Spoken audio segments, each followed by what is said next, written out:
Magandang araw sa inyong lahat. Ipagpatuloy natin ang ating pag-aaral sa The Church Makes Decision. Yung una ay pinag-aralan natin na who choose the seven deacon. Yan. Nakita natin na ang church ay nagdidesisyon. Sinasanggunin nila ito doon sa mga leader. At ang church ay nananalangin para yung decision ay maipatupad. Kaparis ng kanilang pagpili doon sa 7 deacon. Doon sa una natin pinag-aralan sa Acts chapter 6 verse 1 to 5. Ganon din sa pagpapalit kay Judas. Pinag-pray din nila doon sa Acts chapter 1 verse 15 to 26. Ngayon pag-aralan natin what the highest decision making body in spiritual affair. Dito sa letter C. Pag-aralan natin ngayon ang letter C at saka letter D. Ano ang pinakamataas ba na decision pagka pinag-usapan yung spiritual na bagay? Tingnan natin sa Mateo chapter 18 verse 17. Sabi, Mateo chapter 18 verse 17, "And if he shall neglect to hear them, tell it unto the church. But if he neglect to hear the church, let him be unto thee as an heathen man and a publican." Makikita natin dito, kung meron man na pagdidesisyon ang church patungkol sa spiritual, meron tayong nakita na isang tao na hindi siya gumaganap ng kanyang tungkulin bilang isang Kristiyano at gusto natin siyang i-correct. Ito ay sasabihin natin sa church. At ang church ay kakausapin nito, pero kung hindi siya nakinig sa church, ibig sabihin, i-consider siya na hidden man and a publican. Ano ibig sabihin nun? I-consider siya na siya ay part pa rin ng mga tao na dapat na ma-share ang pag-ibig ng Panginoong Hesukristo. Hindi ibig sabihin, ang ginagawa kasi ng iba, itinitiwalag ito. Hindi. Ang connotation kasi ng itiniwalag sa kanila ay hindi mo napapansinin at hindi na siya bahagi ng isang iglesia. Pag sinabing magiging siya, katulad siya ng mga bansa sa paligid o isang publican, ibig sabihin, ilalagay mo siya sa isang lugar na at itong taong ito ay kailangan niya pa ng salita ng Diyos. Hindi katulad yung nasa church, naka-fellowship natin, alam natin na sila ay nakarinig na at namumuhay na sa salita ng Diyos. Pero yung tao na hindi namumuhay sa salita ng Diyos ay kinukonsider natin na kailangan pa niyang marinig ang mabuting balita ni Kristo. Yan ang kahulugan ng tinatawag na pagka napagkasunduan ng church na itong taong ito, hindi pa ito malalim sa salita ng Diyos at hindi pa siya lumalago sa salita ng Diyos. Kaya ganun yung dapat maging trato sa kanya. Dapat siya ay patuloy pang makarinig ng salita ng Diyos. Kaya halimbawa, ang example, ang nagka-problema sa church ay leader na. Ayaw magpa-correct ng isang leader. Halimbawa, deacon. Matindi na yun. Isa sa mga iniisip natin na leader ng church, tapos ay siya ay gumagawa ng kamalian. Siyempre, tatanggalin natin siya sa pagka-deacon.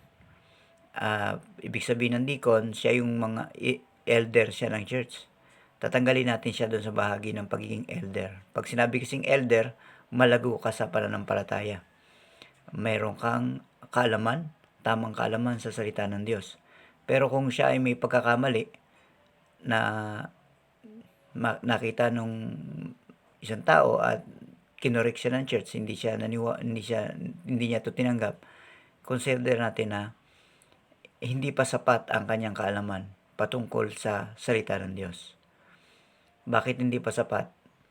Kasi namuhay pa rin siya sa ganung uri ng buhay. Hindi ibig sabihin nakita natin nagkamali ang tao ay hindi na natin siya kakausapin, hindi na siya bahagi ng church, wala nang pakialam sa kanya. Pag nakasalubong mo, hindi mo papansinin. Hindi ganun yun. Ganun ang ginagawa ng ibang church. Hindi iyon ang prinsipyo ng salita ng Diyos. Pag sinabing hidden man and a publican, siya ay isang tao na kinoconsider natin na kulang pa o kailangan pa natin siyang abutin na lumalim pa sa salita ng Diyos. Yun. Ngayon, tingnan natin yung pangalawa, letter D, yung last dito sa the church make decision. Dito may blanco, yung letter C pala may blanco yan. The may C. Yan. According to Matthew chapter 18 verse 17, what the highest decision making body in spiritual affair. Ano ba ang highest decision ng spiritual affair ng natin? Ang highest decision ay ang the church. Ang church ang nagbibigay ng highest decision. Kahit pa pastor yan o deacon yan, mga elder ng church, kapag nakita natin na hindi tama yung kanilang ginagawa, nagdi-decision ang church na i-consider siya na dapat pa siyang abutin o dapat pa siyang lumago sa pananampalataya o may dapat siyang ayusin sa kanyang buhay. Letter D, according to Matthew chapter 18 verse 18, the decision of church congregation are ratified in. Ano ibig sabihin ng ratified? Ibig sabihin nito,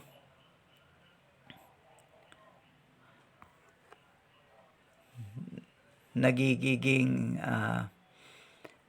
official doon sa saan lugar na yun. Yan. Nagiging official daw. Sabi, ang decision ng church o ng congregation ay nagiging official o ratified in the blank. Nandito yan sa Matthew chapter 18 verse 18. Sabi ito, verily I say unto you, whatsoever ye shall bind on earth shall bound in heaven.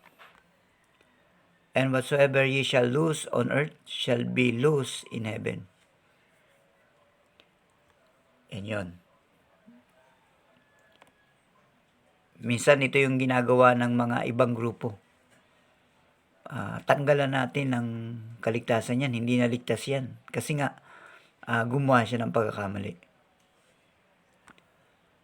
Hindi ganon ang konteksto nito. Ang konteksto nito ay yung tinatawag na pag-consider mo sa isang tao. Doon sa verse 17. Na kung ang isang leader ay inalis mo sa leadership, okay din yon sa heaven. Kasi ang leadership natin sa church, ang pastor o ang mga elder, ay kinikilala ng Panginoon ang leadership nila. Makikita natin sa ibang mga talata, ang Diyos ang naglalagay ng mga pinuno. Kaya dapat tayo sumunod doon. Kaya pag inalis ng church yung isang leader o isang elder, isang pastor, ay sa heaven, ganun din yun. Consider din yun sa heaven. Kaya makikita natin na napaka-importante ng decision making ng church. Sabi ito, verily I say unto you, whatsoever ye shall bind on earth shall be bound in heaven. And whatsoever ye shall loose on earth shall be loose in heaven. Yan yun. Kaya yung mga nagkakaroon ng disciplinary action sa church, dapat yan ay merong tinatawag na reconciliation. Nagkakaroon pa rin ng reconciliation. Pag nakita naman natin na nagbago na, ay pupunta naman tayo doon sa tinatawag na pagtitipon ng church para sa reconciliation ng isang tao. Kaya ang maraming church ang nagkakaroon ng tinatawag na disciplinary action, pero hindi sila active doon sa reconciliation. Hindi yun maganda. Kasi may epekto yun doon sa spiritual na paglilingkod ng isang tao sa Panginoon. Kaya kailangan ay merong tinatawag na reconciliation ang church. Kasi ito ay, ang sabi nga niyan,